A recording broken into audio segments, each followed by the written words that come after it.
Hello friends, आप सभी का आपके अपने YouTube channel Murari aspirant of UPSC में स्वागत है। मैं मुरारी ठाकुर आप लोगों के लिए कुछ ऐसे महत्वपूर्ण प्रश्नों को लेकर आया हूं जो कि यूपीएससी, बीपीएससी, एसएससी, यूपीपीसीएस में विगत कुछ वर्षों में पूछा गया है और ये प्रश्न अक्सर रिपीट होते रहते हैं। तो ये सभी परीक्षा के दृष्टिकोण से बहुत महत्वपूर्ण है।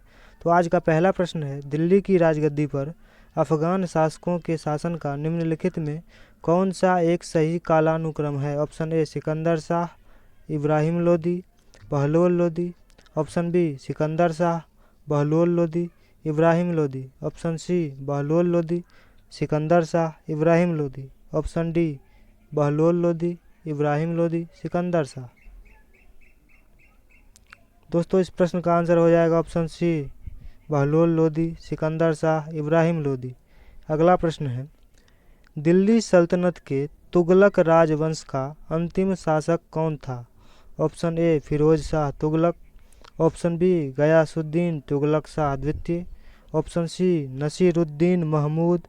Option D Nusrat Shah. ये प्रश्न यूपीएससी 2004 में पूछा गया है। दोस्तों, इस प्रश्न का आंसर हो जाएगा ऑप्शन सी नसीरुद्दीन महमूद। कुछ लोगों का कमेंट आता था कि आप जो है किस वर्ष का प्रश्न उठा के लेके आ गए हैं, तो इसलिए मैंने क्वेश्चन के साथ साथ जिस वर्ष पूछा गया है वो भी इस पर टाइप कर दिया है। अगला प्रश्न है, चंगेज खान के अधीन मंगोलों ने किसके शासनकाल में भारत पर आक्रमण किया? Option A Balban. Option B Firoz Tughlaq. Option C Iltutmish और ऑप्शन डी मोहम्मद बिन तुगलक। ये प्रश्न यूपीएससी 2001 में और एनडीए 2006 में पूछा गया है, एनडीए के एग्जाम में। दोस्तों, इस प्रश्न का आंसर हो जाएगा ऑप्शन सी इल्तुतमिश। अगला प्रश्न है, निम्नलिखित युग्मों में कौन सा सही रूप से सुमेलित है? ऑप्शन ए दीवान ए बंदगान तुगलक। ऑप्शन बी दीवान ए मुस्तखराज बलबन। ऑप्शन सी दीवान ए कोही अलाउद्दीन खलजी। ऑप्शन डी दीवान ए अर्ज मोहम्मद तुगलक। दोस्तों, इस प्रश्न का आंसर हो जाएगा ऑप्शन सी दीवान ए कोही अलाउद्दीन खलजी। यह है सही रूप से सुमेलित है।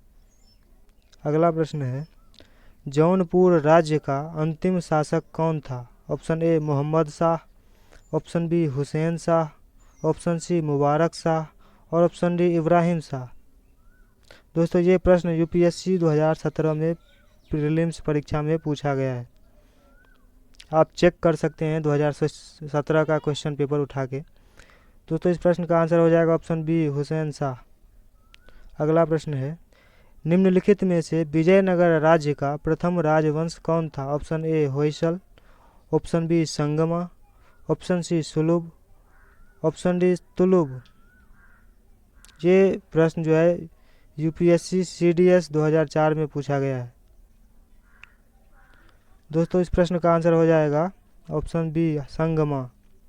अगला प्रश्न है, निम्नलिखित कौन सा क्षेत्र विजयनगर के शासकों और बहमनी के सुल्तान के मध्य विवाद का विषय नहीं था? ऑप्शन ए कृष्णा तुंगभद्रा का दोआब क्षेत्र। ऑप्शन बी गोदावरी कृष्णा का डेल्टा क्षेत्र। ऑप्शन सी मराठवाड़ा का कोंकण आदि क्षेत्र और ऑप्शन डी वारंगल का क्षेत्र। ये प्रश्न एनडीए 2002 में पूछा गया है। दोस्तों, इस प्रश्न का आंसर हो जाएगा ऑप्शन डी वारंगल का क्षेत्र। अगला प्रश्न है, जब राजा बोडियार ने मैसूर राज्य की स्थापना की तब विजयनगर साम्राज्य का शासक था? Option A Sadashiva. Option B Tirumala. Option C Ranga द्वितीय और ऑप्शन डी वेंकट द्वितीय। ये प्रश्न यूपीएससी 2006 में पूछा गया। दोस्तों, इस प्रश्न का आंसर हो जाएगा ऑप्शन डी वेंकट द्वितीय। अगला प्रश्न है, प्रसिद्ध विरूपाक्ष मंदिर कहाँ अवस्थित है? Option A Bhadrachalam. Option B Chidambaram. Option C Hampi और ऑप्शन डी श्रीकालहस्ती। ये प्रश्न यूपीएससी 2009 में पूछा गया है। दोस्तों, इस प्रश्न का आंसर हो जाएगा ऑप्शन सी हम्पी। विरूपाक्ष मंदिर हम्पी में स्थित है।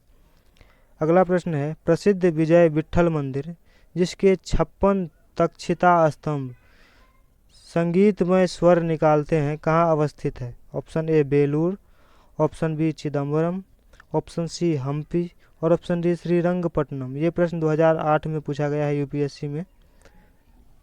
दोस्तों इस प्रश्न का आंसर हो जाएगा ऑप्शन सी हम्पी। विट्ठल मंदिर हम्पी में स्थित है। अगला प्रश्न है, किसके राज्य में कल्याण मंडप की रचना मंदिर निर्माण का एक विशिष्ट अभिलक्षण था? Option A Chalukya, option B Chandel, option C Rashtrakuta और ऑप्शन डी विजयनगर। दोस्तों ये प्रश्न जो है यूपीएससी सिविल सर्विस 2019 में पूछा गया है। इस प्रश्न का आंसर आप लोगों को कमेंट करके बताना है। कमेंट में ज़रूर लिखें किसके राज्य में कल्याण मंडप की रचना मंदिर निर्माण का एक विशिष्ट अभिलक्षण था। अगला प्रश्न है, भक्त तुकाराम कौन से मुगल सम्राट के समकालीन थे? Option A Babar, option B Akbar, option C Jahangir और ऑप्शन डी औरंगजेब। ये प्रश्न यूपीएससी 2006 में पूछा गया है। दोस्तों इस प्रश्न का आंसर हो जाएगा ऑप्शन सी जहांगीर। अगला प्रश्न है, निम्नलिखित में से कौन भक्ति आंदोलन का प्रस्तावक नहीं था? Option A Nagarjuna, option B Tukaram, option C Tyagaraja और ऑप्शन डी वल्लभाचार्य। दोस्तों इस प्रश्न का आंसर हो जाएगा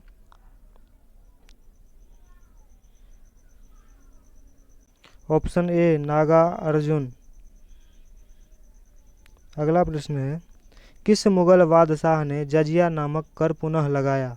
ये प्रश्न 2002 में यूपीएससी में पूछा गया है। और पहला ऑप्शन है अकबर, दूसरा जहांगीर, तीसरा औरंगजेब और चौथा है शाहजहां। इस प्रश्न का आंसर आप लोगों को कमेंट करके बताना है। जजिया नामक कर जो था उसको पुनः किसने लागू किया था? अगला प्रश्न है, भारत के इतिहास के संदर्भ में अब्दुल हमीद लाहौरी कौन था? ऑप्शन ए अकबर के शासन में एक महत्वपूर्ण सैन्य कमांडर, ऑप्शन बी शाहजहां के शासन का एक राजकीय इतिहासकार, ऑप्शन सी औरंगजेब का एक महत्वपूर्ण सामंत तथा विश्वास पात्र, ऑप्शन डी मोहम्मद शाह के शासन में एक इतिहासकार एवं कवि। दोस्तों ये प्रश्न जो है यूपीएससी सिविल सर्विस 2006 में पूछा गया है। इसका आंसर हो जाएगा ऑप्शन बी शाहजहां के शासनकाल का एक राजकीय इतिहासकार। अगला प्रश्न है, धर्मत का युद्ध अप्रैल 1658 में निम्न में से किनके बीच लड़ा गया? ऑप्शन ए मोहम्मद गोरी और जयचंद्र, ऑप्शन बी बाबर और अफगान, ऑप्शन सी औरंगजेब और दारा शिकोह, ऑप्शन डी अहमद शाह दुर्रानी तथा मराठा। ये 2003 में पूछा गया था यूपीएससी में। दोस्तों इस प्रश्न का आंसर हो जाएगा ऑप्शन सी दारा शिकोह और औरंगजेब। अगला प्रश्न है, निम्नलिखित में से प्रथम कर्नाटक युद्ध का कौन सा तात्कालिक कारण था? ऑप्शन ए अंग्रेज और फ्रांसीसियों के बीच प्रतिद्वंदिता, ऑप्शन बी ऑस्ट्रिया की राजगद्दी की जंग, ऑप्शन सी कर्नाटक की राजगद्दी का मामला, ऑप्शन डी अंग्रेजों द्वारा फ्रांसीसी जहाज़ों का अधिग्रहण। ये प्रश्न बीपीएससी 2001 में पूछा गया है। दोस्तों इस प्रश्न का आंसर हो जाएगा ऑप्शन बी ऑस्ट्रिया की राजगद्दी की जंग। अगला प्रश्न है, भारत में 1612 में अंग्रेजों ने अपनी पहली फैक्ट्री कहाँ स्थापित की थी? Option A Goa, option B Bengal में हुगली, ऑप्शन सी कोलकाता और ऑप्शन डी सूरत। ये प्रश्न बीपीएससी 1964 और यूपीएससी में 2006 में पूछा गया था। दोस्तों इस प्रश्न का आंसर हो जाएगा ऑप्शन डी सूरत। अंग्रेज़ों ने अपनी पहली फैक्ट्री 1612 में सूरज में स्थापित किया था, सूरत में।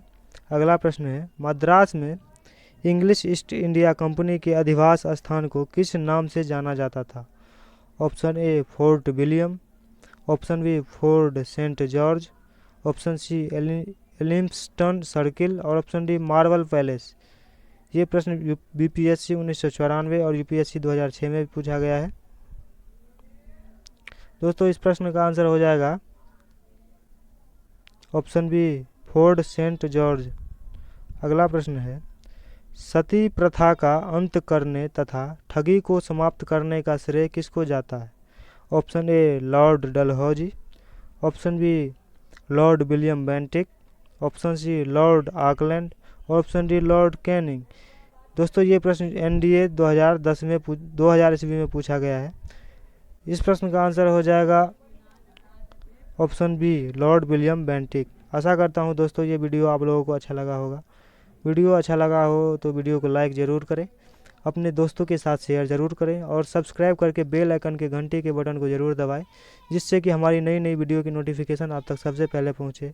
मैं ऐसे ही नई नई वीडियो आप लोगों के लिए लाता रहूँगा, आप लोग सपोर्ट करते रहें। Thank you.